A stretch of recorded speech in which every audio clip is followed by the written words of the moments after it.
You never played professional hockey. You're an amateur hockey enthusiast, turned public defender. You're representing misdemeanor defendants in the courtroom by day, coaching heroically by night. This is Mighty Ducks level crap. Gordon Bombay who? It's Rog in Tampa Bay, Florida, with a legendary coach of one of the best hockey teams in the world. His life is really an inspirational choose-your-own adventure, which has ended up with him as the leader of the Tampa Bay Lightning. Oh, it's Mr. Jon Cooper. Pleasure's mine. Oh, mate. I can't believe I'm a men in blazers and I didn't wear a blazer. They're calling to men in hoodies, though. It's the next phase. You were raised in Prince George, British Columbia. You've said since you were born, the one thing you wanted was to have your name etched on the Stanley Cup. Is that true? Absolutely. It's just been way more difficult than I thought. It's so easy in your dreams, but in reality, it's a little more difficult. You never played professional hockey. You never played college hockey. You're an amateur hockey enthusiast, turned public defender. Is it fair to describe the first 30 years of your life as Jon Cooper wandering in the wilderness? I know inside myself, it was about doing something you love, but you have to find it. You found the path, which is proof that not all who wander are lost. And I also have a belief that some of the most interesting people in the world are recovering lawyers. And you're the poster boy for that belief. It's 1999. You're a 33-year-old public defender in Michigan. A judge, the Honorable Thomas E. Brennan Jr., takes you aside. His son is a high school hockey goalie. He says to you what? We all played men's league together. So I'd taken the bar exam. I needed a job. I went to him and said, hey, can I be your public defender? And he looks at me and he goes, do you see the stack of resumes I have? He says, I'll tell you one thing. You coach my kid's high school hockey team, and I will take your resume from here and put it here. Justice. Just exactly. You're representing misdemeanor defendants in the courtroom by day, coaching heroically by night. All hail the Lansing Catholic Central High School Cougars. This is Mighty Ducks level crap. Every time you touch the ice, you remember it was Hans who taught us how to fly. Gordon Bombay who? I was always wondering, like, when is the fulfillment? When are you going to sit there and wake up every day and say, I can't wait to go do what I'm going to do? And for me, it was coaching hockey. And I couldn't get enough. Now I just had to find a way how I could get paid to do it. Your partner, she'd signed up for Jon Cooper, the lawyer.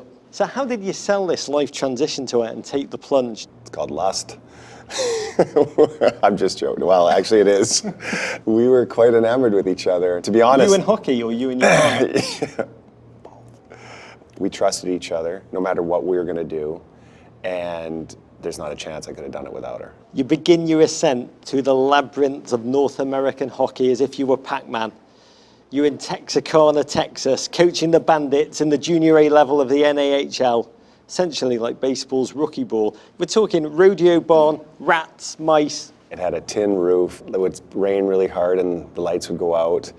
We'd have to put the boards up and the glass. I had to paint the lines. Yes. So if there's one thing I can honestly look in the mirror and say, did I pay the dues? Paid the dues. And it was a wonderful experience to just grow. You then go to the Green Bay Gamblers of the United States Hockey League, the top junior level. You deliver glory in your second year. And by the time you were winning, you already had a sense of self about how different you were to all the other coaches. What point does ambition kick in? One of the things with me, I don't know if I recommend this for everybody, but I'm not looking 10 years down the road. I'm probably not even looking 5. I love to take the 23 players and make them one by the end of the year.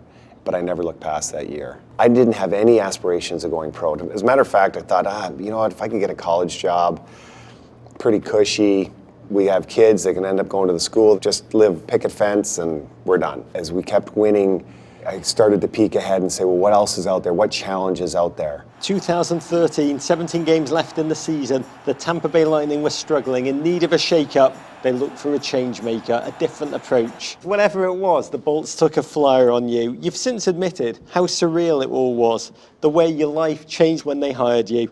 You said the one holy crap moment wasn't doing the announcement press conference. I don't want this to be a learning curve to get ready for next year. Like, that is not the message at all.